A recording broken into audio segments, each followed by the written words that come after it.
you will be stuck, you will be stagnant, and you will not reach your redemptive potential because your success will be sabotaged by what I call emotional snipers.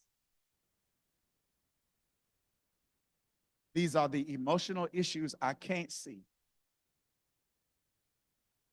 that are sabotaging the success God wants to bring through me. Imposter syndrome, sniper. People pleasing, sniper. Hypersensitivity, sniper. Risk averse, sniper. So one of the best things that I can do as it relates to the law of identity is understand one of the most significant and important investments that I can make is investing in making sure I start seeing me the way God sees me so I can feel about me the way he feels about me. I'm out of time, but I got one more. Can I give it to you? I said, I got one more. Can I give it to you? I call it the law of assignment. And the law of assignment simply suggests that your highest form of compensation will not be finances, it will be fulfillment. And until you get fulfillment, no matter how much money you make, you'll always feel poor. And fulfillment comes not just from what you do, but fulfillment comes from your why. Here's what my mentor taught me. If your why don't make you cry, then the price of commitment will always be too high. I got a why. That's my people. My mama and my dad and my children are depending on me. I got my why. That's my peace. I need my sanity. And I got my why. That's my purpose, because I know that I am not some cosmic coincidence or relational accident. I've been strategically put on this earth for such a time as this to do my part to help turn this world upside down. And so have you. Invest Fest. Let's bring vision to pass. I'm Darius Daniels. I love you. God bless. I dedicate this song to recession, depression, and unemployment. This song is for you. Today's a new day. There is no sunshine. Nothing but clouds, and it's dark in my heart, and it feels like a cold night. Today's a new day. Where are my blue skies? Where is the love and the joy that you promised me? Tell me it's all right. I'll be honest with you. I almost gave up. Ladies and gentlemen, make some noise again for my pastor, Dr. Darius Daniels. Make some noise again for that inspirational word. We're gonna make a real quick change.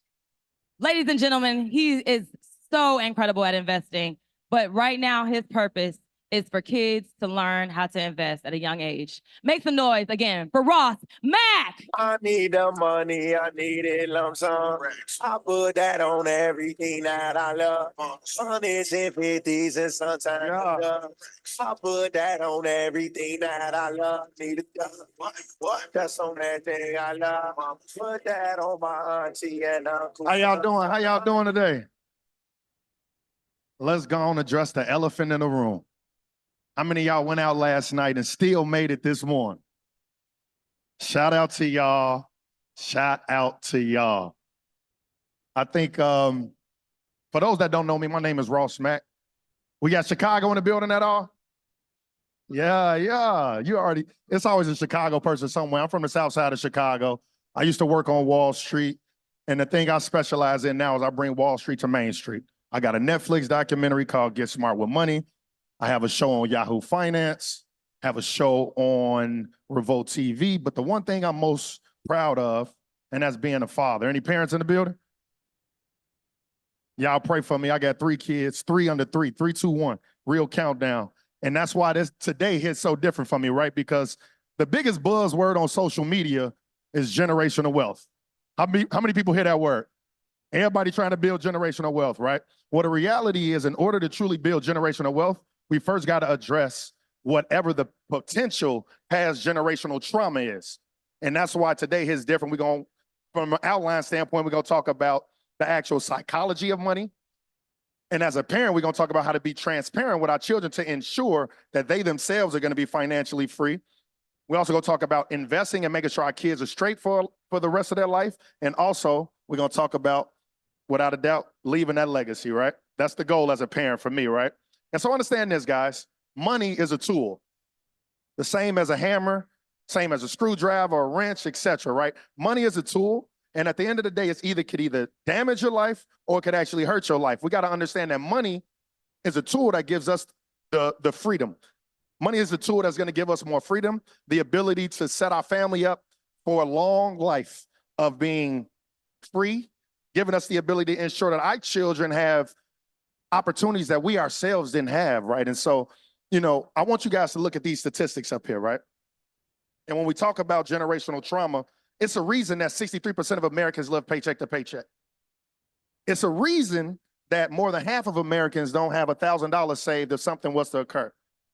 Literally, if an emergency happened, get a flat tire, you got to get a new roof on the house, etc.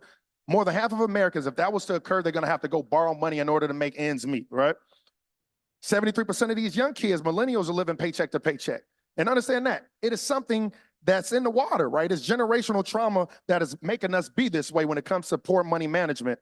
And I think the average person is going to be like, well, no, it's because we don't make enough money, right? Oh, if I make enough money, I'll never go broke. Well, the reality is this, right? 70% of people that actually hit the lotto, get rich, they go broke. Within 5 years of leaving the NFL, about 80% of NFL players are going to experience some type of financial hardship. So understand this, at the end of the day, it stems from something generational, something that happened as a kid that might trigger the reason as to why you're either more frugal or more careless when it comes to money. So we're going to talk all about that, right? And so when you think about this, let's play a little game. How many of y'all, when y'all was a kid driving past McDonald's, what your mama say when you ask to get some McDonald's? Either we got McDonald's at home, or do you got McDonald's money? How many people, whether we was a kid watching Comic View on BET, I'm that old, watching Comic View on BET, or an auntie or a grandparent or a mom or dad, when the phone ring after a certain time, they say, hey, don't answer that phone, that might be a bill collector. Y'all remember them bill collectors they was calling? Nah, it's extended warranties that's calling our phone now. But also, think about this, right? What grandparent or uncle or auntie was telling you as a kid, oh man, I don't believe in banks, or I don't believe in investing, I got to see my money. Understand that these things are something that when it's all said and done, we were conditioned hearing that. The idea of our parents saying, oh, do you got McDonald's money? Now that you've grown, you always want to have McDonald's money. That might make you more inclined to say to yourself, oh, I'm Uber eating. I'm going to overspend just so I always have McDonald's money, right? Or for that person that was saying, hey, don't pick up that phone, that might be a bill collector. Now you might be conditioned in your own mindset to say, I'm gonna just do the bare minimum. I'm paying the minimum credit card balance. I'm gonna keep that because, hey, Sally Mae, Freddie Mae, they gotta get that in blood. I'm not paying that, right? Like at the end of the day, out of sight, out of mind. I'm not thinking about that, right? And when it's all said and done, these are little things that trigger us that once again, either is gonna make us more frugal, more or less careless when it comes to our capital. And that right there is something that, as a parent, our kids are also going to inherit that, right? Think about that, right? Oh, you got your good looks, or you got your good hair from your daddy's side of the family, or your mama's side of the family, or your smarts from this side of the family. Well, understand that generational trauma that you yourself are carrying. Unfortunately, our kids have the ability to carry that as well. So right now, we talk about financial therapy. We got to figure out what that trauma is. We're going to talk about how to fix that. And you got to understand, we got to face our fears, and more importantly, understand, look, we just got to move on from it. How many of y'all flew to get here today or this weekend? Now, I think we all tune this out, but one of the things that's so important when it comes to life in general is that person that's standing up there telling you where the exit doors are. But more importantly, if you're flying with a child, they're going to tell you put on your oxygen mask first before you put on your kids. That's so important because you yourself, you can't do what you got to do as a parent. You can't teach your kids how to be good with money if you yourself are bad with money. Think about that, right? And so right now, I want to make sure that we all good with money, right? We're going to talk about how to ensure our kids are straight for a lifetime, but we want to make sure that you yourself have your own oxygen mask on first. So take out your phone right now. I want you to text the word budget to 773-232-2577. Y'all take the phones out. Now get on Instagram or TikTok. And the reason it's so important when we talk about, ensuring that we're good with our money, changing our relationship with money, everything starts with the budget, right? Quite too often, it's a reason, once again, 63% of Americans are living paycheck to paycheck because they don't have a good relationship with money. They're not controlling their inflows and outflows. So the first way to building true generational wealth and getting the good relationship with money, it starts with budgeting, knowing your inflows and outflows, right? So when we get that, the very next step is, okay, now we're budgeting. We're going to talk about how to pay ourselves first, et cetera. But the first step is saving $1,000. Because once again, more than half of Americans, if something was to occur, we don't have $1,000 saved. That's the next step, right? Now, the next thing, we got to get out of credit card debt, right? I think it's so important that we got to get comfortable with being uncomfortable first. Quite too often, we're carrying, I want to say the consumer debt in America is about $17 trillion. We're too comfortable carrying debt. And so understand this, we're going to talk a lot about investing, et cetera. But if you carry credit card debt, which have about an average of a 25% interest rate, and you're trying to invest, you ain't doing nothing but robbing Peter to pay Paul. Think about that. I'm trying to invest in the stock market that's going to give me an average return of 10%, but I'm paying Capital One 25%. I'm making 10. If I got $100 that I borrow from Capital One, I got another $100 that I invested. I'm giving Capital One $25, but I'm making $10 in the stock market. Net, you down $15, right? So the very steps, right, as we're talking about building true generational wealth, we start with the budget, understand our inflows and outflows, save $1,000, get out of credit card debt. The very next thing, right, when we talk about budgeting, it's important that we understand there's a 50-30-20 rule. Live below your means, right? 50% of your after take-home tax money should be going towards your necessities. Think rent, mortgage, grocery bill, health insurance, light bill, etc., right? 30%, do the things you want to do. Travel with your girlfriends, get your hair did, shopping for design, etc. Everything can be done, so as long as it's budgeted. And then lastly, the last 20%, right? We're saving, investing, and paying down debt. Next thing I want you guys to understand, the first thing I talked about was 50% go towards our necessities. I want you to multiply that by 3 to 6, and that's going to get you your emergency fund. How many people got an emergency fund? I love that. I want every hand to go up when I ask that next year.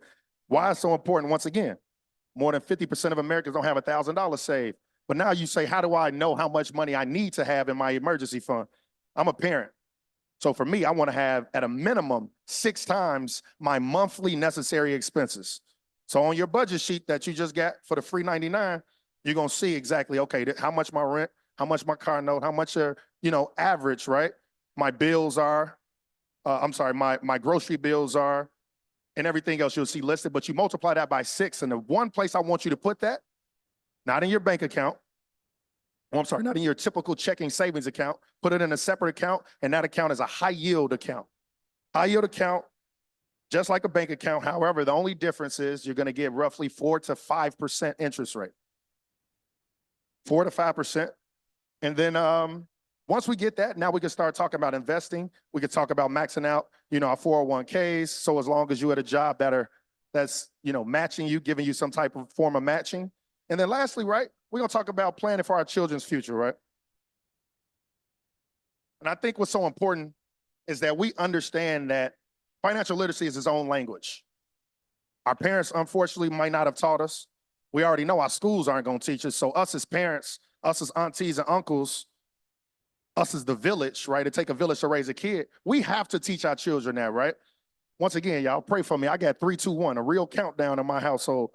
And the things that I see in my household, my kids are always watching YouTube. Gracie's Corner. What's that white lady name? Miss Rachel. Y'all know her. Oh, my mama. Miss Rachel run my house.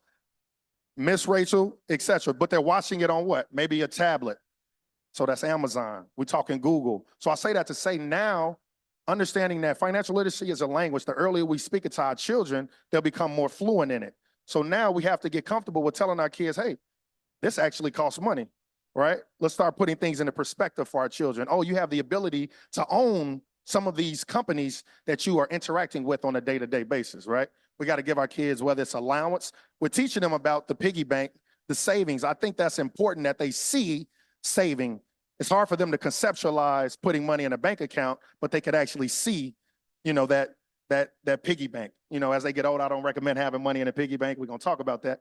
But I think it's important that they understand that, you know, things cost in this life, how to start saving, how to start planning for goals, right? We're saving up for whether it's that new toy, new clothes, etc. And as they get older, the conversations themselves will shift. Now, how many people got that one relative that say this, man?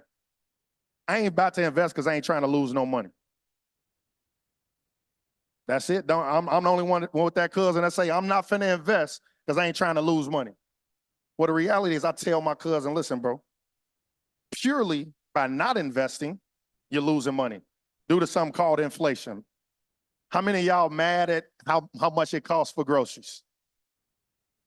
Boy, I think the fact that inflation got me more healthy because I love Flamin' Hots. Flamin' Hots like $6 right now. The big bag is unreal. But it's a good thing because now I ain't eating them as much, right? But what's important is that we understand that over the time, inflation is the one thing that's gonna always be constant, right? Like it's everywhere in our life, right? Think about what rent is. Think about how much groceries are, the cost of tuition for our children, gas. Gas was a nickel for our grandparents, right? I remember going to the corner store with $1, I could get 4 bags of chips. What you getting with that $1 right now? You're getting the old school quarter bag of chips, that's about 80 cents, and now it costs 10 cents to get the bag, right? But I just want y'all to understand, this is actual inflation breakdown of in June, right? Juices and drinks cost 20% more than they did a year ago, right? On average, here's why I say this is so important, and I tell my cousins, bro, by not investing, you're losing your money to something called inflation. On an average year in a good year, inflation is 3%. That's what the government wants. They want the cost of inflation every year to be roughly 3%. So at a bare minimum, right, once again, talking about generational trauma to our uncle, that's like, man, I don't believe in banks. I'm gonna just put my money under my mattress or in a shoebox. That uncle, guess what? That $1,000, or better yet, keep it real easy. That $100 that you had a year ago is worth only $97. 2 years ago, y'all remember inflation was 9%? By not investing, purely keeping that money in a shoebox, that $100, literally the following year was only worth $91, right? Y'all understand inflation is the measure of how much a basket of goods costs from a year ago, right? So if you think about what a basket of goods costs 10 years ago versus today, you could actually have a buggy. Now we got that little thing that you just carrying. You can't put nothing in there no more, right? And that's what inflation is, right? And so understanding at a bare minimum, we have to put our money somewhere that's going to at least outpace inflation. Once again, the average rate of inflation is 3%. So you say to yourself, where's your money at now? Savings account, checking account, right? Well, the reality is the average savings rate is roughly 0.5%. Checking account is about 0.1%. So at a bare minimum, understand this, your money's losing value by purely just being in the bank. Bank ain't doing nothing but taking your money and loaning it out to somebody else. The bank said, good look, I appreciate that. Thanks for the free capital. I'm gonna go loan it out and make more money and give you pennies on the dollar that you gave me, right? And so that's why the very first account I told you at a bare minimum, right, that you want to have at a bare minimum, you want to have your emergency fund is a high yield account, right? So I want y'all, when y'all leave here, right, because it's so often we hear things, but we don't execute on it. Today is all about execution. We want to figure out how to truly change our relationship with money. When it comes to how much money you have in your actual just checking account, it's a few months of what your actual bills are. You want to be able to auto pay your bills. But in terms of your actual true savings, right, your true emergency fund, high yield account, you're getting 5%. It's bare minimum, right? Another thing you want to think about is why it's important to invest, right? First one, you got to outpace inflation. Secondly, y'all all here for earn your leisure. We already know what time it is, right? So we got to pay our future self. We're talking about investing. We're talking about the power of compounded interest, right? At a bare minimum, we'll get into this, but if you're putting $300 into the stock market, S&P 500, it's going to compound racks on racks on racks, right? Compound in 20, 30 years, you got over $1 million. And that's why it's important to invest. But from a surface level, you're losing money by not investing, right? And I think that when it comes to investing, I want y'all to understand, it's not this complicated, right? I worked on Wall Street. I did sales and trading at Morgan Stanley, 3 years. Went to Wharton, #1 business school in the world. I'm from the south side of Chicago, and what I will tell you is investing not this hard, I promise you. Investing isn't, what I equate investing is saying I got the smartest people in the world that work for me. I don't care what your views are. It's pretty dope to have Mark Zuckerberg, Elon Musk, Jeff Bezos work for you, them your employees. That's what investing is. And so when I start thinking about investing, I say to myself, how can I have these smartest people be my employees? And that's what I look at investing is. And so understand, right? One of the smartest investors is me and Buffett, right? We cousins, we neck and neck right now. But he gonna tell you, right? If you don't find a way to make money in your sleep, you're gonna work until you die, right? But more importantly, right? Once again, I used to work on Wall Street. What you will find is that when it comes to the professional investors, by purely putting your money in the S&P 500, not trying to day trade, by purely putting your money in the S&P 500, you're gonna do better than more than 80% of the professionals. By purely investing in an index fund, a know-nothing investor can actually outperform investment professionals. That's what's important about investing, right? So once again, you don't got to sit here and think it's rocket science. We got to, one, transform our relationship with money and understand how can I make my money my employee, allowing our money to work harder for us than we work for it. And so once again, this is a little outdated, but I want you to understand everything around us is what we have the ability to own. And that's why I look at this, and I'll more so will look at this through the lens of our children, right? You taking your kids grocery shopping, let's let them know what we're buying. We're buying chicken from Tyson, you can own Tyson. You getting designer or call it Nike, et cetera, apparel, we can own that, right? Once again, I told you, my kids use a tablet, Amazon. They're watching Gracie's Corner and Miss Rachel, that's YouTube, that's Google. We're watching movies on Disney. And so I think at the end of the day, I love the idea of owning the greatest companies in the world, because you don't got to think about this. I love investing because the great concept of it is you put it on actual autopilot. And so as we're thinking about this as parents, you say to yourself, okay, what do I want to do? What's the true testament of a parent? Give our kids the opportunities that we didn't have. I remember getting out of college, them Sally Mae bills coming. On my auntie, them Sally Mae bills was real. However, now we ask ourselves, how do we give our kids that ability that they themselves have a different level of freedom? Because I could assure you, if Mark Zuckerberg parents was living paycheck to paycheck, there'd be no Facebook. There would be no Amazon if Jeff Bezos' parents didn't have their own safety mask on first. Think about that. Jeff Bezos started Amazon by getting a loan from their parents. They gave him $200,000 or $250,000, something like that. Y'all can fact check me. But the reality is, as a parent, we have to start saying, how do we give our children that type of freedom, a safety net? I remember when I graduated college, once again, I went to Wharton, Ivy League. And I say this only to say it's 5% Black. And the experience that I had, it was a culture shock, because people, when you ask them, oh, what you doing after work? I don't know yet, man. I think I'm just going to go travel Europe. That's a different type of freedom, though. Think about that, bro. They're not thinking about, oh, I got to get a job because I have to pay back these student loans. Bro, this man told me, I swear to God, oh, I think I'm going to go travel Europe or something. I don't know, man. I'm in school, kids are day trading in the middle of class. And so once again, right, exposure, and I'm jumping around now because I just got triggered thinking about my man telling me he about to go travel Europe, right? But as a parent, the way we ensure our kids have a different view of the world is by having our own safety mask. And so we're going to talk about that, right? Because when it's all said and done, In the next 18 years, right, once again, I'm thinking about, call it 16 years from now, my kids is 3, 2, 1. College is gonna cost $500,000. That's insane. Thank you. Say that one more time. That's insane. That's crazy. College is gonna cost $500,000, right? And so when we start thinking about that, we have to say to ourselves, if the average person right now graduate with $37,000 in student loans, if you was just to say, okay, what would that be like in 18 years? That's roughly $70,000. Take into account inflation, taking into account the growth rate, et cetera, right? I'm gonna have to say how she said it. That's crazy. And so we ask ourselves, how do we prepare right now to ensure our kids don't actually have that? Don't graduate with 70,000. How do we ensure our kids say, you know what? I think I'm gonna go travel Africa when I get up out of here, man, and figure life out. And the way we do that is a 529. We're gonna talk about different accounts. How many of y'all know what a 529 is? I love that.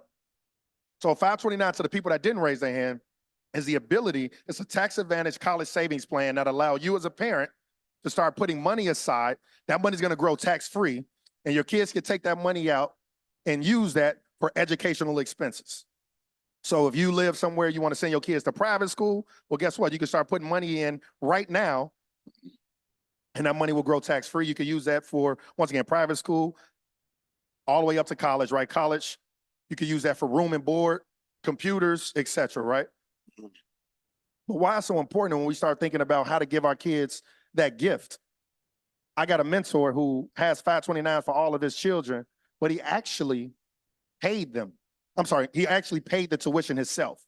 And why that's important is because of this. He's allowing his children to keep the 529s. A lot of people are like, oh, I don't like 529s. They just changed the rule. IRS just did a new rule this year, and I'll explain it. But one, you could change the beneficiary at any time. So now my mentor gave his kids 529s, and that money's gonna keep compounding for another 20 years, or call it 25 years or so, until his children have children. So think about that. We're talking $1 million of just money sitting there growing tax-free that his kids are gonna say, oh, I gotta know, I have a child, I'm changing the beneficiary from me to my kid.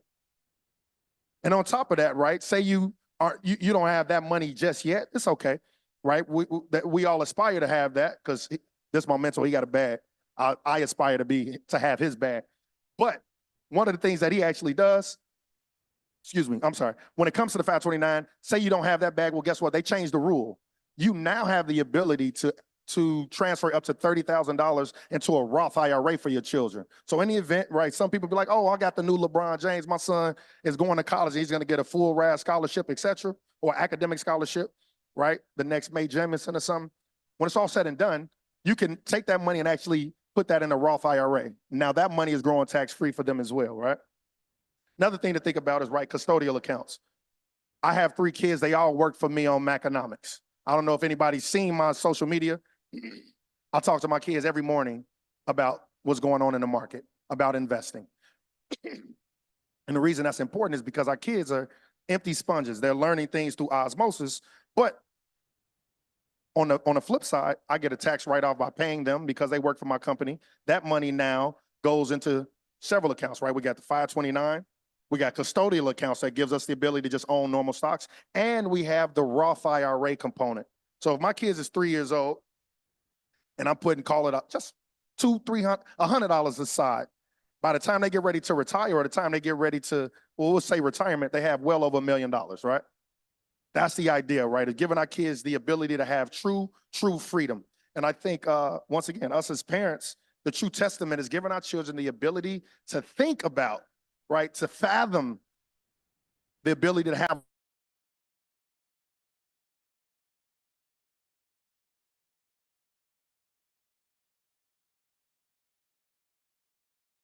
Hey, y'all, we're going to try to improve the quality of video and audio 1 second for you all. So we're just changing a couple settings. We'll be right back. There's a lot of security that comes with the ability to say, I want to drop out of Harvard. It's freedom, right? And so when we're thinking about that, how are they getting that? Us as parents, we're putting on our face masks first. Now we're putting our face masks on for our children. Custodial accounts, Roth IRAs, 529s. And then another thing we're going to talk about, which I think is the biggest cheat code. I need y'all to say this with me. Say this with me, y'all. GoFundMe's is not life insurance. Now, let's say this one more time. GoFundMe's is not life insurance. And I think it's so important because as a parent, it's so important to be selfless and think about that at some point in time, we're going to pass away. It's inevitable, right? And the single-handedly easiest way to truly build generational wealth is to have life insurance. A healthy female, 30 years old, $50 a month can get at least $750,000 in life insurance policy, right? And I think as we start thinking about that, you understand, hey, if I make $100,000, how much life insurance do I need? 10 to 12x your annual salary, right? But why I bring this up is because far too often we see people on our Facebook, on our Instagram saying, oh man, such and such passed away everybody passed away too early, right? I just seen such and such. But it's important that we understand that this is a true way to ensure our children have generational wealth, right? And so understand that. Get life insurance. I always recommend starting out with just term. $50, $60, $70 a month could get you well into $1 million life insurance policy. And that gives us the ability to, one, ensure our kids are straight, and two, avoid, our relatives doing a GoFundMe, because one of the craziest things is it costs to die. It costs to die, right? Literally, it's going to cost to, be buried, etc., right? And so once we get this life insurance, we want to also ensure that we have it in the right way, right? Wills and trusts, etc., is set up. And so, I don't think we could do any questions right now. I don't think are we set up for questions or no? Probably not. So once again, I think I'm gonna just conclude it this way, right? As we think about, building true generational wealth, we first have to address what the trauma is to overcome that, right? I talk quite often to relatives and I say, hey, you should do this. They hear it and go through 1 year and out the other, right? In order to get to the point of execution, you have to figure out what is triggering you that makes you say, I'm hesitant to jump in. I'm hesitant to get out of debt this way. I'm hesitant to do this, right? I'm trying to buy clothes to appear like I got money as opposed to actually having money, right? It's something that's triggering you that's past, right? Then after that, we have to ensure that we as a community are gonna be straight. How do we do that, right? $1,000, we budget, get out of debt, we start investing, build that emergency fund, put that in a high yield account. Now we're ready to start investing. And then lastly, right, as the parent, I want you to understand that to give our kids a better future, to give them the ability to say they want to go travel Europe once they get out of college, I'm gonna go take a year and just do backpacking in Australia, etc. It comes with giving them that freedom to say, oh, you don't have student loans. Oh, you have a savings account. Oh, you have a custodial account that has $50,000, right? And so as parents, we want to figure out how to overcome that trauma to ensure that our kids have the life of truly building generational wealth. Without further ado, people, my name is Ross Mack. I want y'all to do me a favor.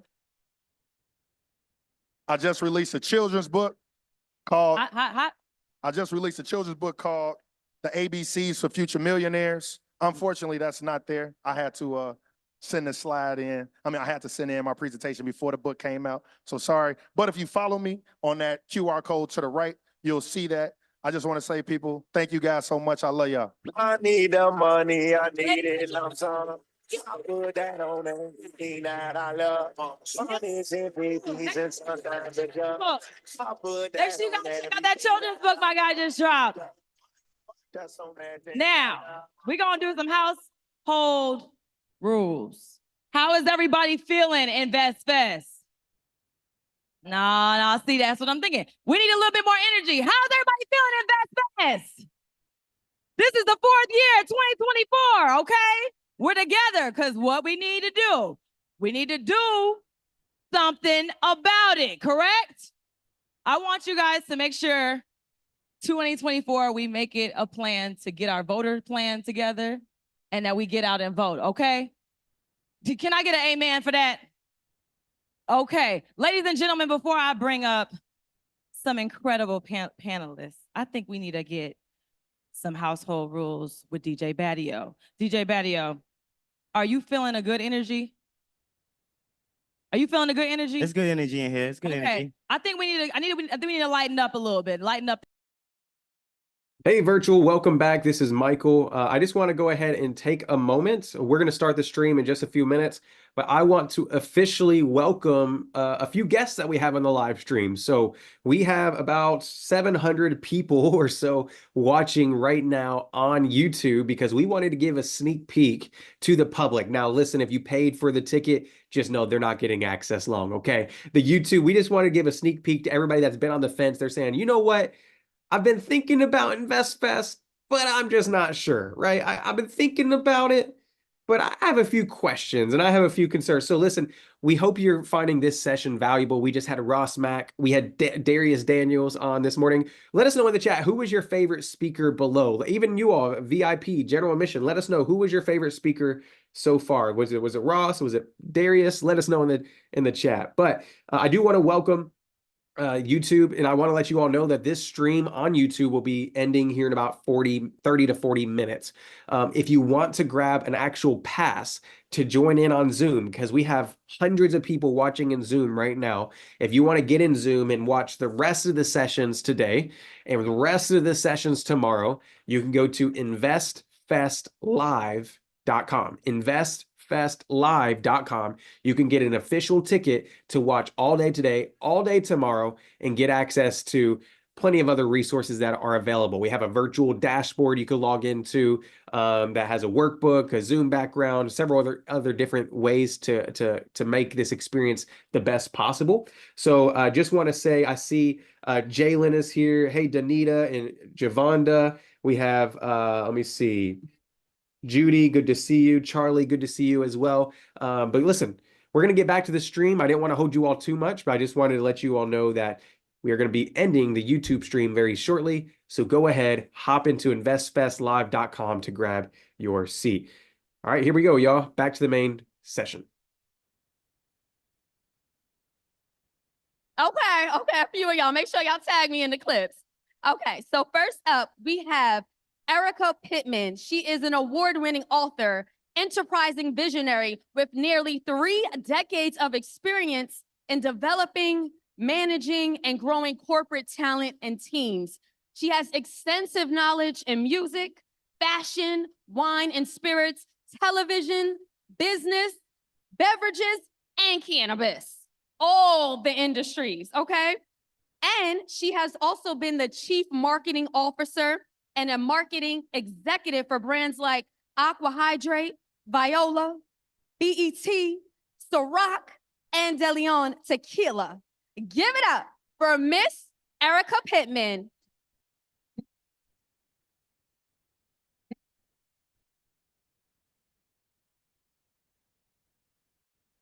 I've been all over the world. All right. Next up, we have Miss Felicia Hatcher. She is a serial entrepreneur, author, investor, and the CEO of Black Ambition Prize, a nonprofit led by Pharrell Williams that invests capital and resources in high-growth startups founded by Black and Hispanic entrepreneurs.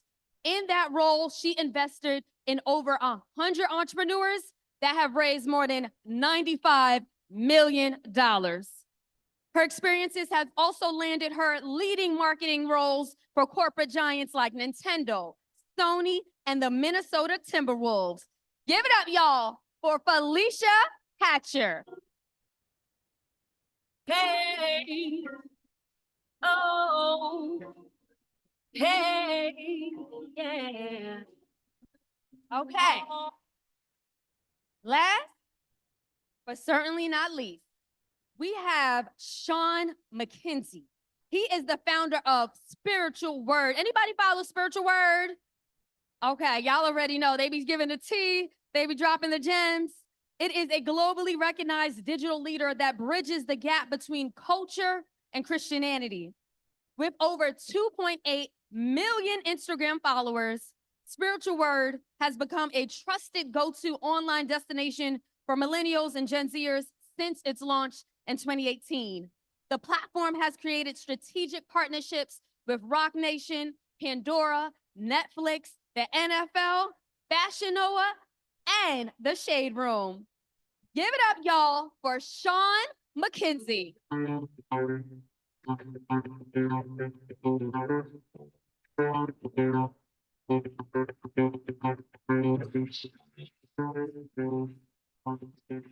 How y'all feeling? Great. Okay, y'all look good. We're gonna talk business. We're gonna talk marketing. So happy to have y'all. I have some questions for y'all. First up, let's talk about some of the fundamental steps or strategies that would help business owners cultivate and scale their business to compete in today's market. Is mic on? Oh, it's on. Good quality over here. So how many people have a product? You just raise your hand. If you have a product, just raise your hand. Awesome, awesome, awesome. So that's where I come into the play. If you have a product, I can sell the product for you very well. And with my company, we deal with a variety of or various of businesses, big, small businesses. We deal with corporations, deal with music labels. That's one of our top clients, and we'll provide the service for you. So my situation is a little bit more differently because we're dealing with so many people in the industry. And so if you have a great product, if it's a great product that works, we can sell it. And the main thing I will give to entrepreneurs or upcoming influencers is, I'll just tell you straight, if you hot, and you got it. That's what keeps the money coming in. That's what keeps you relevant. You got a hot product. If you have a hot business, that's what keeps you on top. If you don't, I mean, it's just not going to work out, especially in my business in entertainment and also in marketing. So, I will just leave with those gems. So Sean, to your point, how do you get hot? And if you're already hot, how do you stay hot? Just real quick, guys, you're not done if you're not hot. Right. You just got to figure out how to get hot. Right. So, like, for instance, we've worked with so many people. Let's say, for example, Gorilla. They reached out to us, the label, to promote her, her song. A lot of outlets was not going to promote it on their platform, but we took the risk. It went viral. So we had a significant role when it came to, her song, many other artists as well. So I'm giving that example because when it comes to them and her, that's not something that she planned it. That's not something she wasn't thinking, oh, I'm gonna promote this, I'm gonna go viral, I'm gonna be a sensation. No, it's all about timing. Her timing was perfect. Lola Brooks, her timing was perfect. Sexy Red, timing was perfect. It's not something that they're strategically planning. It just happened. So if you got a hot song, you got a hot brand, you're going to continue to stay on top. I mean, if you don't, you could continue to work to that goal, but that should not be your goal to saying, oh, I want to go viral. That's going to bring a lot of confusion, a lot of anxiety. It's going to bring some depression. So you just focus on doing the very best that you can. And if the public receives it, that's really all that matters, as long as you gave your best.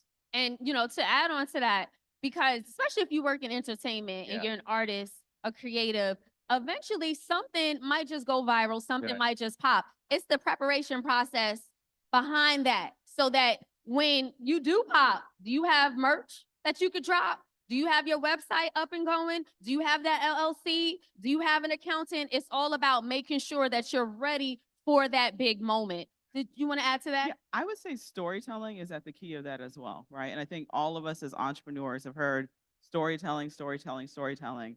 It's not one story that you were telling. And I think that's where a lot of people get confused. It's like, how do I push everything into a 60-second, 90-second pitch or a reel or on my website? And that's not it. You're telling multiple stories.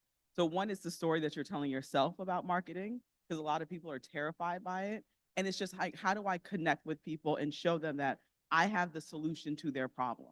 And if you can solve the person's problem, then they will continue to come back to you for other solutions to their existing problem or new problems that are created now that you've solved the first one.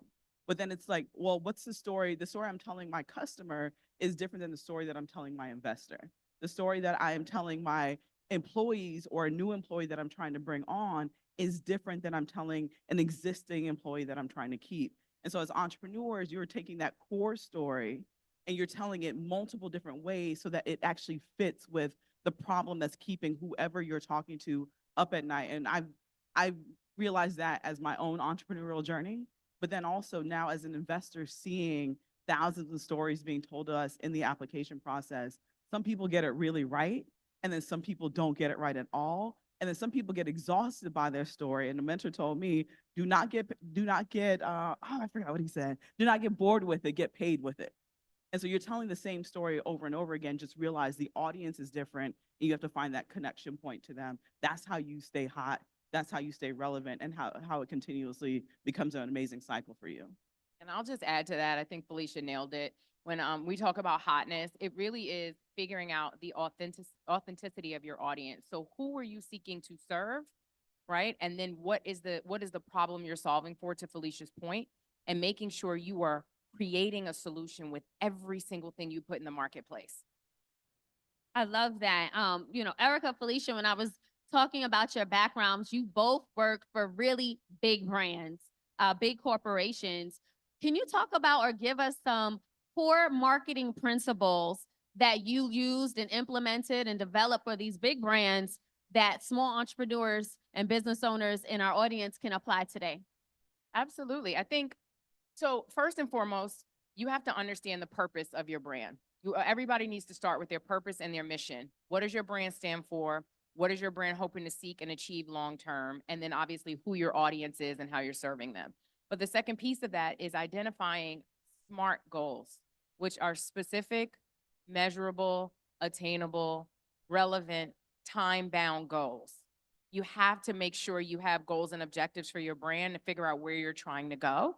And then I think the last piece is really figuring out how you create KPIs, key performance indicators. What are the things that you're going to measure to make sure that the things that you're doing are actually working? And you need to check in with those things frequently, because sometimes you have to pivot and optimize your strategy. Research. And so what Erica said about key performance indicators, oftentimes you could be pitching to companies and you could be marketing to them, but it does not align with their KPIs. And so you can have the best pitch in the world, the best product in the world, the best amount of money that you spend in your marketing, but if it doesn't align with how they are measuring success and where they're diverting their money, you'll never get to it. And so you have to ask, Tony Robbins said, you got to ask, you know, the quality of your questions determines the quality of your life. It also determines the quality of your business and the quality of your marketing. And so you have to get to asking bigger, richer, better questions. And so oftentimes when you are pitching to someone and they're just saying, all right, well, tell me about your business, you can take control back in the conversation. I am never pitching anyone and just blurting out, this is what my business is, before I answer that question, tell me, what are your priorities for 2024? What are your priorities for 2025? What is keeping you up at night around your department or your business or your company? I need that information first before I can tell them how my company, my organization, my product, my service can solve that problem. If not, they don't hear anything that you're saying, because the problem that's keeping them up at night is so loud that not until you solve that can they open up the Rolodex, can they open up the purse strings, can they open up the budget, and you can take control back in that in the same way that you do in your marketing campaigns, but the same way you do in your pitch and your conversation. I love that. And thank you for sharing. Sean, you know, when you launched Spiritual Word back in 2018, it was a little bit different. You know, it was more so like the scriptures and messages. And then you took a pivot and you started to promote more news, more things that are trending. It started to, from outside looking in, it kind of felt a little bit more like the Shade Room, but just with like a moral compass. How were you able to retrieve and keep your audience, like those of us who were, you know, tapped in because we wanted to get a Bible quote, but now all of a sudden we're seeing Sexy Red's, you know, announcement. So how were you able to make sure that you were still catering to your day ones, but growing? That's a good question. I get approached with that all the time. We get asked about that all the time. Still Christian, you know what I'm saying? Still love God, you know what I'm saying? We don't worship the devil over here. We all God over here. So the foundation is still, you know, the Christianity. And like you said, we did pivot. I did make that decision. When it came to now adding trending topics, Q&As, a lot of the podcasts, a lot of the music, and it's almost like I'll give an example. It's almost like you're buying a bag of Skittles, right? And then you open it up, you see Snickers. Hold on now, no, I ordered Skittles. What's going on over here? And then, so what you constantly buying and purchasing it, and this, what do? You normally just throw it away, right? So when people were, the reason why I'm giving that example is like people who were initially following the beginnings, yes, it was the scriptures, the motivation. So yes, I have lost followers from doing that. And then like in 2019, wow, 2019, it just really it just changed. But the reason why I pivot to going to other arenas is because it brought opportunities. I wouldn't have got opportunities if I stuck in that same predicament, that same place. So open up me opportunities for being where I am right now, meeting with so many artists, so many celebrities, meeting with Netflix, Disney Plus, BET, just a variety of companies, and it opened up so many doors that I give all credit to God. It's not, I can't do this on my own strength. And I'll just be frank, I don't have a degree in marketing. I never went to school in marketing. It's just all him. People ask me a lot of questions. How do you do this? How do you do that? Sometimes it was like, I just stepped out on faith, and it's really God. And then my mom sitting up front, she's a woman of prayer. That's what keeps me encouraged. That's what keeps me up and going. Having a woman, especially a mother, that keeps you on your feet and is being very prayerful and keeping you encouraged. So how did you deal with, I guess, the people that, so you had a loss of followers, right? Did that scare you or concern you at a time? Or were you like, you know what, sort of out with the old and with the new? It did scare me. It did. I was panicking, having anxiety, trying to figure out some strategies on how to gain more followers. But then just all of a sudden, they just caught on to, okay, this is what they are doing right now, so we're just going to accept it. Now, I could definitely share some personal stories where the page being deleted. Oh my God, that's a whole nother distress right there. Literally, the page getting deleted. You're panicking. What are you gonna do? I remember the last time it got deleted for like 4 weeks. Me and my partners, we just like, hey man, Walmart hiring. You know what I'm saying? Go to Popeyes. You know what I'm saying? But eventually we got connections with Facebook, Instagram. Building those relationships. That's so important. Relationships. But I could tap more into that later on. But relationships. But yes, that was definitely I've had moments of like, I don't know, what am I going to do? But I was listening to a sermon with T.D. Jakes talking about being steady, and just being still. Being still. Sometimes you're gonna have in moments you're gonna be anxious. You're gonna be worried, right? But as long as you believe and know that His word is true, His word is a foundation, it's a rock. Be steadfast. He got you. He's being me all the way. Amen. I know that's right. Preaching it. It's not even Sunday.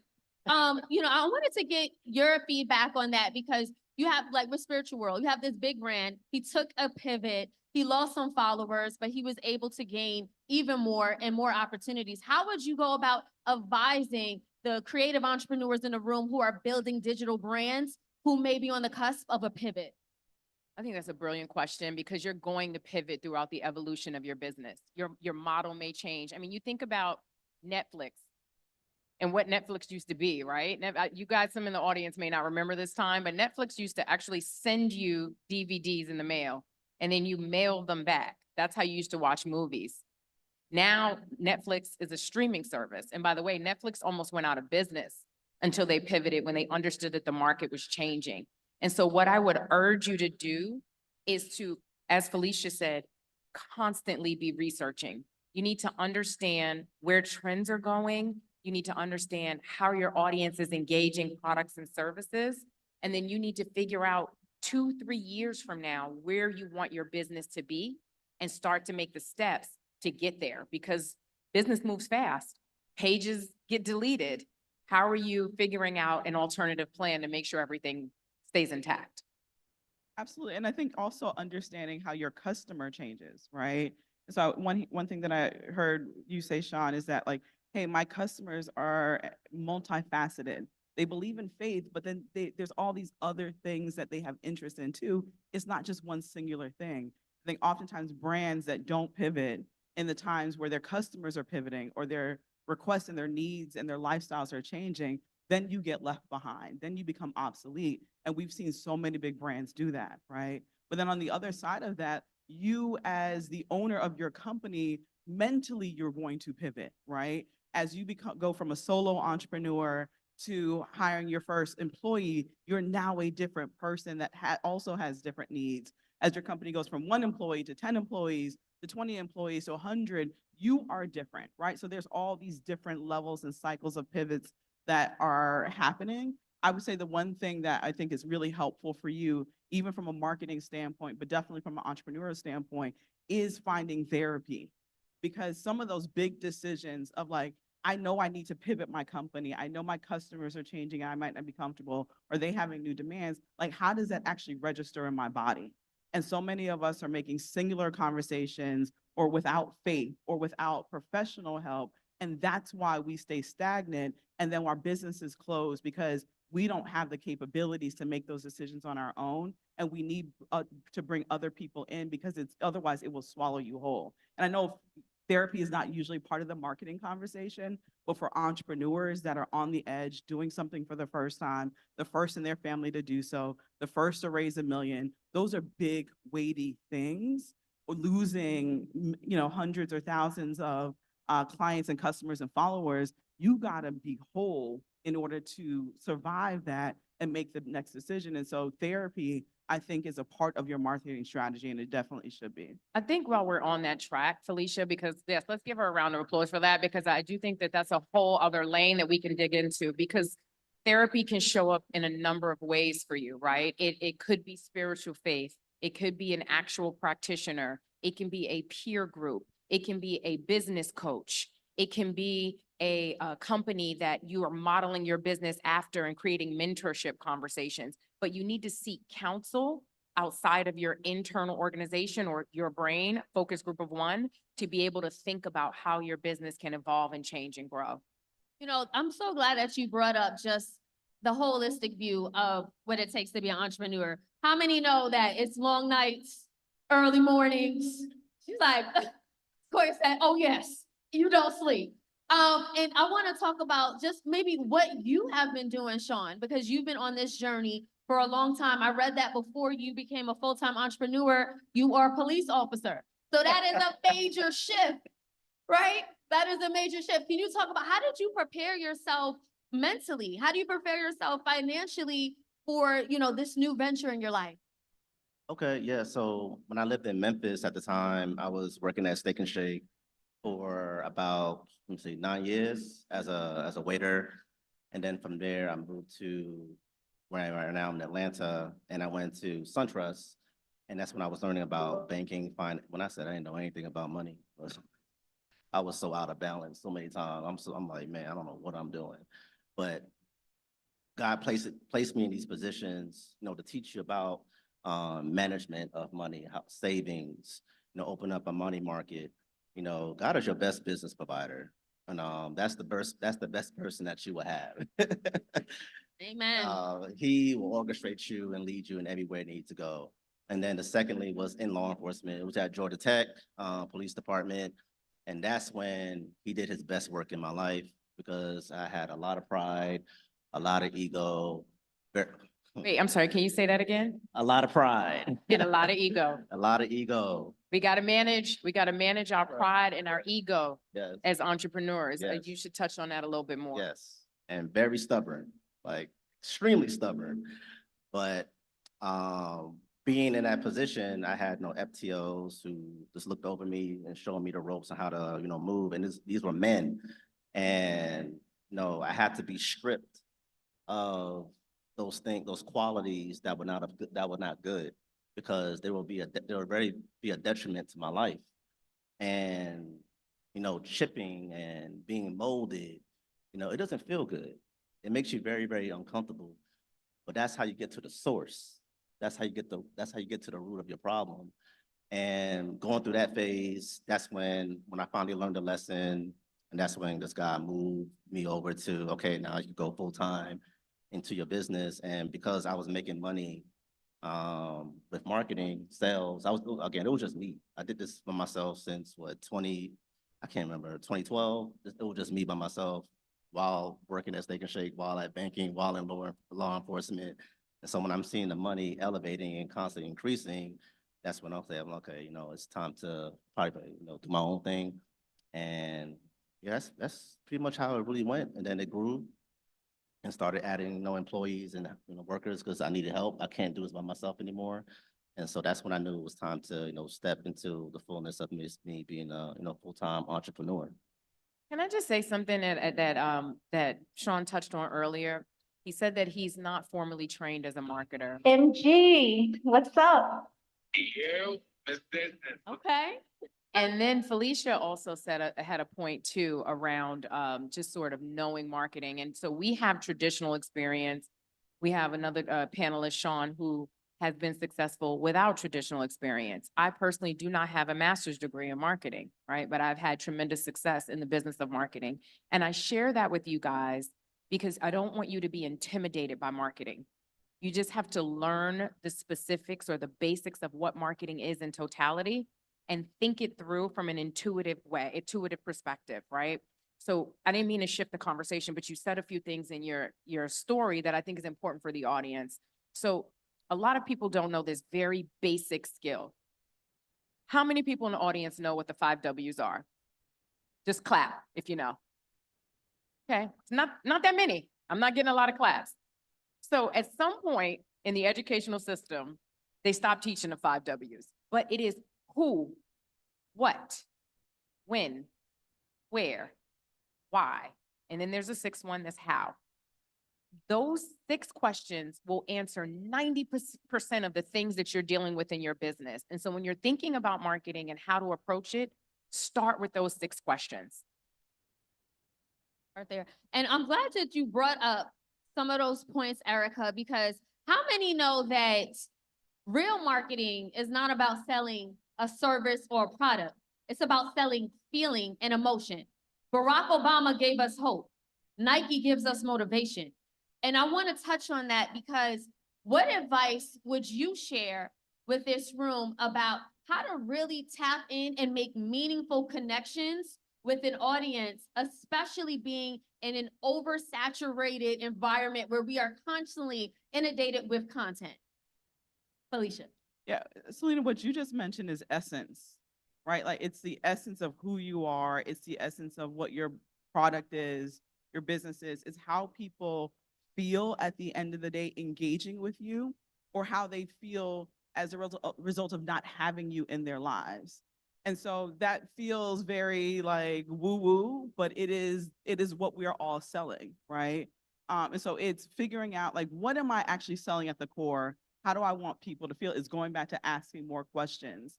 The questions that those 5 that Erica just, like most of us know them, but we have never actually sat down and answered them for our business. Many of us have never actually taken the time to create the avatar of like, who are we selling to? What car do they drive? How do they get their news? Where do they go to buy groceries? Are they a Target person or are they a Walmart person? Because those are 2 different type of buyers, right? What kind of car do they drive? Are they a parent or not a parent? Because if they are a parent, they're making different daily decisions and different buying decisions and have different triggers. So we always have to go back to that. One of the things, key tactics that I think is really helpful that no one talks about, and I created this process called the Genius Income Blueprint.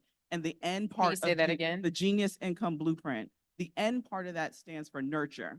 Many of us get customers and we're good at acquiring the customers. We are horrible at nurturing them.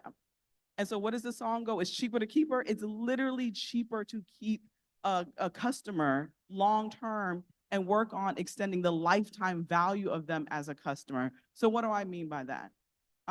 Within Black Ambition, right? And we're a nonprofit, but I did this in every for-profit company that I ran. If someone is spending significant money with me, there is an edible arrangement, there is a significant gift on their desk at least 1 to or at their home, at least 1 to 2 days after the engagement has ended. Why? Because they could have made any other decision. And I want, after that initial engagement has ended, I want them to be reminded that we understand that they could have made any other decision. And so we're showing them some level of appreciation. Every time we have done that, we have seen that customer, that client, that partner come back, and oftentimes come back tenfold. Most of us treat our employees like, I won't name the cell phone company because I don't know if they're a sponsor, but you get all these incentives to be a cell phone customer of them. To get the phone is dirt cheap. Once you become a client of them, you never hear from them again. You can barely get them on the phone. Most of us treat our clients and our customers like that, and then we wonder why they don't come back. Send them something, bill it into your budget of what you already charge them, and send them something more than a thank you email or thank you message. Send them something tangible so when they look at it, they're reminded of you. Moreover, most people will never do it. And so you tap into like this level of enchantment that you can extract over and over and over again. And you move from being a transaction, because most of us only think of the transaction, and sure, you should have it, but you got to build a relationship first. That is a brilliant statement, actually. I'm glad you brought that up. Felicia is brilliant because you have to make customers feel the personal touch, but it can be overwhelming when you have millions of followers or millions of customers. So how are you creating customer and consumer relationship marketing, or CRM, right? So how are you creating a funnel that says when a customer spends $1,000, this is an automated process that we create that goes out, whether that's flowers, a small little extra gift, edible arrangements, whatever that is, it becomes a streamlined system. Me personally, when I order things online and I get a handwritten note in real ink from the owner, it goes so far, right? And so it's creating these personal touch moments, but then it's also inviting your audience into the community to feel heard and seen. Brands like Glossier did it really well. Glossier is a beauty brand, and they started their brand online through building community. So they got feedback from the audience that they had to say, do you like this lip gloss? Do you not like it? How could it be better in the future? And they added those builds to the next iteration. They allowed their community to speak to each other. They created events around community conversation and purpose. And so now they have this whole cult following of people that support lip gloss because of how it makes them feel. They feel seen and heard. And I'm so glad that you brought up those points, because data shows that retaining customers is just as important, if not even more so important, than acquiring new customers. According to some studies, it can actually cost your business 5 times more to get a new customer than it is to just keep the existing customers. So, speaking of, that, Sean, again, when it comes to spiritual word, you're feeding the day ones. You're feeding people who have been following you for years, but you also have to continue to grow and do outreach. So how are you managing the two to make sure that Christians still feel connected to your brand, but those who may not be of faith can still feel connected to and want to follow? Outreach is very, very important. I'm very lackadaisical sometimes, very chill, laid back. That's not something you should be proud of because it can be a crutch, right? So again, pivot. So I have to step outside of my comfort zone. So that's something that I will tell entrepreneurs or those who are in business, is you having to step outside of your comfort zone. I went to Broccoli Festival, it's one of our partners, and I'm just leaving out, and somebody flagged me down who met me at an event or a concert. He said, "What's up, bro? How you doing?" I said, "I'm straight." He's like, he told me that the reason why he came to Broccoli Festival was because of me. He said, "I see how you move." He said, "You're always out in the mix. You're engaging. You're getting your name out there. You're talking about the brand." And that's not something that I was expecting. But my cousin of mine, he put me on that. It's like you have to go outside. You have to meet people. They have to see your face. So you wonder why you're having issues at the door. You can't get inside the concert. You can't get inside the venue. They don't know who you are.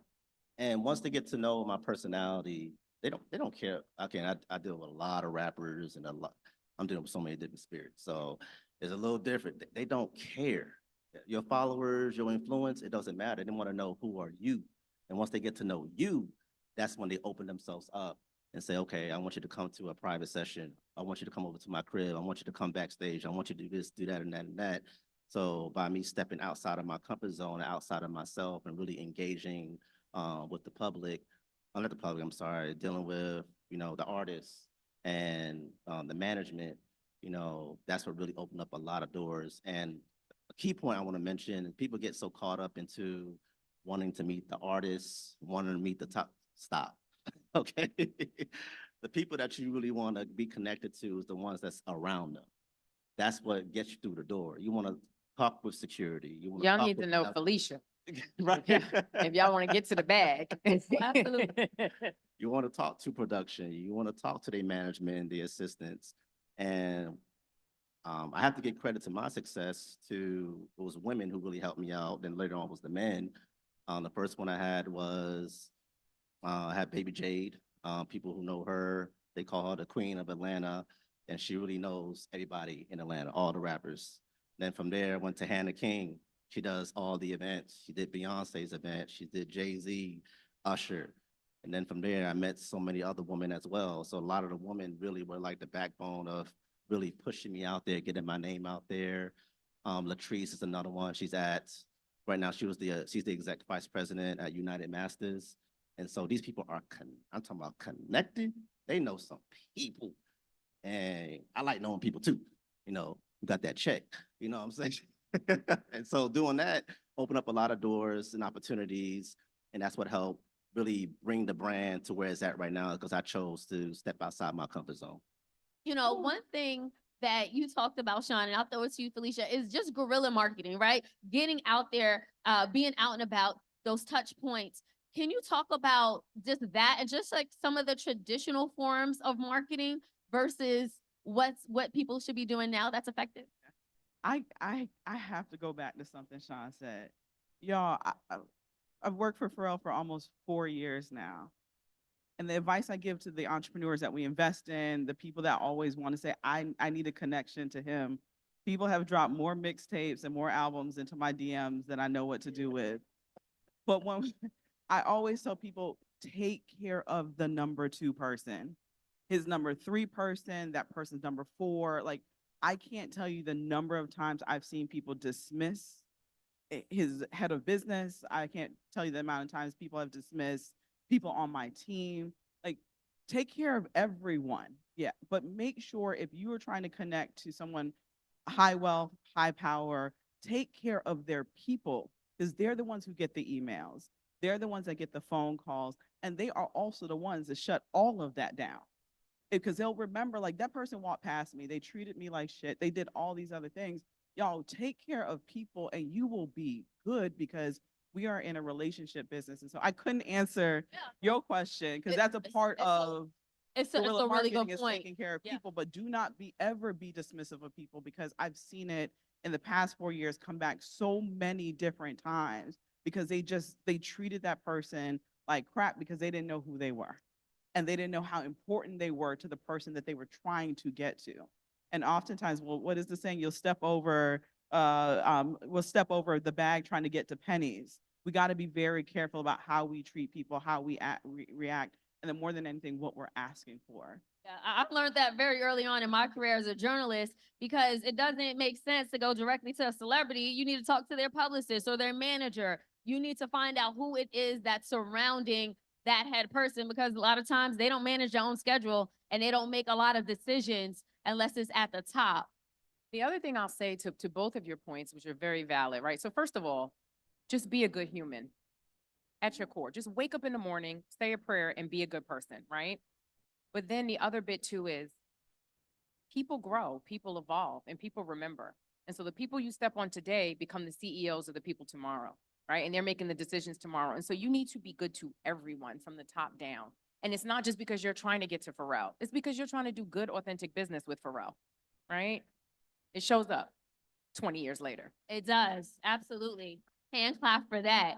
So just to circle back to the original point and the original question, Felicia, if you could just talk about again, how important is it to be a face of a brand, to be out and about, to make those touch points, to do that side of, guerrilla marketing? Or is it that an e-com business should just focus online? Like Sean is saying, he kind of does both. Is that what's needed? I am a functioning introvert. No one believes that, but I am. And I had a mentor a long time ago told me closed mouths don't get fed.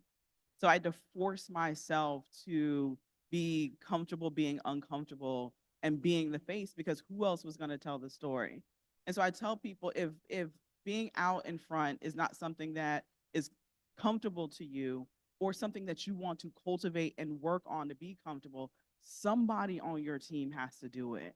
And that might be your next hire, is someone from a personality standpoint that can go out and be the face.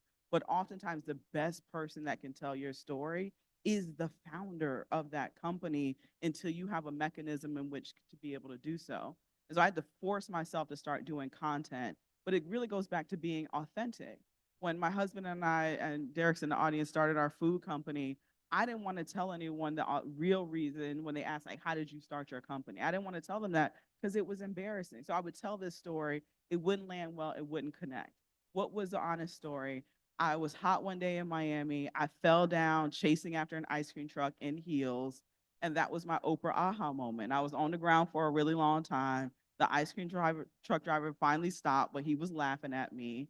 But that's when Not expecting you to say that at all. but I never told people that because I thought it was embarrassing. But guess what? Everyone just did. Y'all laugh. And Connected. And now when humor connects people, right? And so all the clumsy people are now a part of my tribe because they realize I'm clumsy too. And that's why I don't wear stilettos, I wear wedges, right? And so you now have a connection point off of being literally authentic and saying, it was embarrassing, but this is what happened. And one of the best companies I've ever started, most successful, with Target and PayPal and Google, like a Fortune 500 client roster that can make your head spin, were our customers. But guess what? It started because I fell down chasing after an ice cream truck in heels because I love desserts. How much do I love desserts? I got married at a hippie donut shop. These are things I never told people, but once I finally tell them, so be authentic to your story, tell it often, and get as many platforms that you feel comfortable to tell that story over and over again. And if you don't feel comfortable and it's not something you want to cultivate, find somebody on your team because someone has to do it. I'll add to that, Felicia, because I think that that's yes, pause for that. Vulnerability and authenticity is a key part of connection. There's another piece to this that Sean mentioned earlier and what Felicia's talking about, right? So guerrilla marketing, to bring it back, Selena. Yes, if you are not comfortable being the talking head thought leader of your organization, you can hire someone to do that on your behalf, but there's no better person to do it than you. But there's also this other element of your network determines your net worth. And so being outside and connecting with people and getting to know people and building relationships is incredibly important. So maybe you're not telling your story on the main stage, but you are in rooms with like-minded people or people that have opportunities for you, and you're socializing and evangelizing your message with people that can connect the dots and create big deals that drive revenue. So it's twofold. You want audience and you want awareness at the upfront, but then you want to be able to build solid relationships on the back end so that you're doing deals to drive revenue. And I'm so glad that we touched on storytelling and how effective that it is. Question for the audience: how many people are using paid ads or paying for ads to promote them, to boost their content? By show of hands, raise your hand. Okay, how many people? Is it effective? That's the question. Somewhere. I wanted to ask you guys, if when it comes to getting your story out there, how do you do it? You have so much content, either from competitors or just people posting pictures of their dogs and, funny videos. How do you get your story out in today's marketing landscape? The first thing is you have to know your audience so that you can geo-target them. Felicia made a good point earlier when we talked about where they live, where they work, where they shop, what car they drive, how they move, what markets are most important. If you're buying paid ads and they're just omni-channel spinning and winning, you may not be getting the results or the return you want. But if you understand anecdotally who your audience is, you should be hyper targeting them at a psychographic and geographic and demographic level. And then to that end, you should be telling a compelling story. So does your asset land with them? And are you selling it to the right people? Sean, do you guys do paid ads? How are you able to build such a large community effectively? Oh yeah, we definitely offer advertisement, and we have different categories for that. We have big and small businesses, we have networks and corporations, and then we have music labels, artists. Then another package we have is BTS. People want to do behind the scenes. They always reach out to us. Hey, we want you guys to cover a show. We want to cover a concert. We have those things, but the times that we're living in right now, people ain't got no money.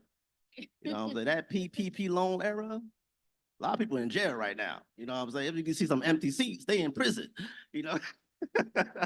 Which, by the way, was an isolated one-off event because of a pandemic and is not likely to happen ever again, no matter Right. who's in charge. I'm So- just saying. So in my industry, the money ain't hitting like it used to. You know what I'm saying? It's really not. It's people don't have it like they used to have. So now you have to now pivot how you want restructure. That's the better word. Restructure your business, restructure your business plan, your goals. You may have been charging $5,000 for a post. You have to bring that down a couple thousand. So it doesn't feel good, but at the end of the day, you're about staying in business. You want to be out of business. You want to stay in business. And I can give a quick example. We were selling shirts. That's just something I just like to do, like having graphics. It did really well. We made over $1 million in sales doing that. And then coming from there, after the pandemic ended, the shirts wasn't selling like they used to. So you had to let it go. I was trying to tell my mom, listen, I know you're a woman of faith and prayer. Let it go. You know what I'm saying? It's time to let things go. Because if you're constantly getting more withdrawals than deposits, that's a problem. Kind of like relationships. You know what I'm saying? Withdrawing your love, your pain, your agony, your appreciation. All he asking, what is he doing for you? He ain't depositing anything inside of you. But That's you a want to whole stay nother just panel. because you want to be in a relationship. You have to learn how to let things go because it's going to bring you down. It's going to affect you mentally, spiritually, physically. And so those were some of the experiences that I went through and learned from. And now I'm able to be in a much better position today in navigating, my thoughts, my processing, and, just the business overall. I would say one thing that I think is really helpful, and I tell this to a lot of the entrepreneurs of Black Ambition, is get on as many stages as possible. You literally have a captivated audience for 15, 20, 30 minutes, an hour that are your true buyers, people in your industry, people that are your customers, your potential clients, where you have enough time to tell the story and then tell them how their life will be better as a result of your product, your service, your app, or whatever you're doing. There are so many industry conferences that are not necessarily big and amazing like this one, but they're specific to the dental industry, the specific to the healthcare industry, the insurance industry, that has people that are looking for you. They just don't know how to find you unless you are on that stage. And then you get to then interact with them from an authority standpoint because you're on the stage. So you are considered an expert and you are an expert in your field. Please do that before you get on the stage. But then it now just, there's a different dynamic of the advice and the attention, and then making sure when you get off that stage, you tell them exactly how your thing is going to be in best support of wherever they're trying to go in their journey. But do not dismiss this power in getting in front of your core audience and your true buyers, but make sure it's your core audience and it's your true buyers and not just people in the audience that you're talking to. Absolutely. So we do have to begin to wrap up this discussion. But before we do, I want to get you guys to give us briefly some key takeaways that the audience could walk away with when it comes to elevating their marketing efforts and also achieving measurable results. Erica? 5 W's. Start there. Figure out who your audience is. Figure out where your business is supposed to be going in the next 5 years, and then back into your goals from there. Nurture your people is cheaper to keep her. I'm gonna say that over and over again. And prize competitions, shameless plug, also serve as a huge way to catapult and market your business because of the the sheer amount of opportunities and resources that come along with that. And any of our Black Ambition entrepreneurs can tell you what it means, like the rocket ship that happens when Pharrell invests in your business. I'll lead with building relationships. Again, that's what really pivot my business, building relationships, building that foundation. And for my business, what really makes it powerful is really the audience that we have. They're the rhythm, the cadence, the pulse, the driving the business. It's not me. If I didn't have the audience, it wouldn't be possible. The last thing I'll just leave with, is really trust God, put him first. That's the only way that you will be successful. Forget about the money and the tangible things. But success to me is having peace and tranquility. And everything else will work. Everything else will work itself out. Just trust the process and know that he's with you every step of the way. I love that. And I'll just end by thanking you for sharing your expertise and your insights today. Just want to let you guys know, just keep going. What they have accomplished has been amazing, but I have a strong belief that everyone has a unique talent, a unique gift. And if you're using those gifts to service others through products or through services, then just keep doing that. Consistency is key. Make sure that you know that you are building the right relationships. Like Sean just said, keep those 5 W's top of mind, like Erica just said. And remember, your day ones, don't forget about us as you continue to build and scale that business. On that note, we want to thank everyone for joining us today and continue to enjoy 2024 Invest Fest. Make some noise again for Sean, Felicia, Erica, and Selena. Marketing. All right, welcome. What do you guys think so far? Let me know in the chat what you have thought so far about the virtual live stream. Man, this has been awesome. This has been really cool. I love that segment on marketing. Just so many powerful gems. Let me know in the chat. What do you find valuable?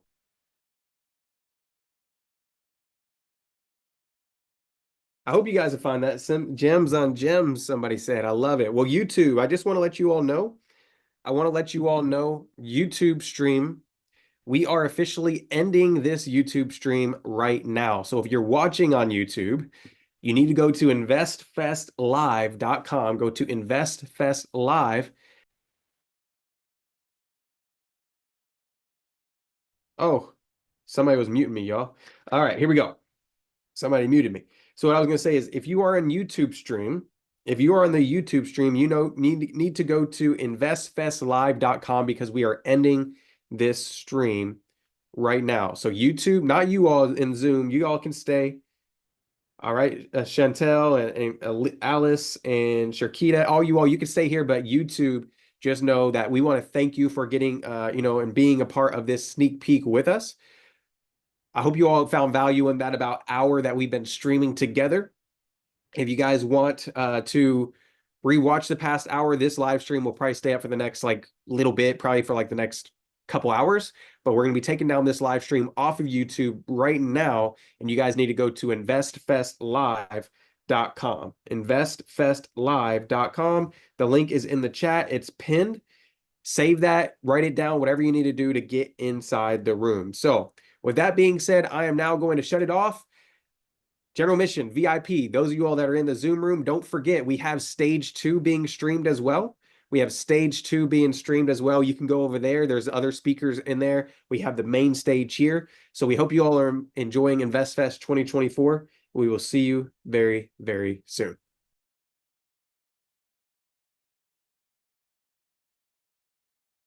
Business, your entrepreneurship, your creative energies, and all of that good stuff. So I'm going to introduce my panelists today. First up, Vincent Barnett, who's the founder and CEO at Bridges, a dedicated business search engine and business management platform designed to make it easy for consumers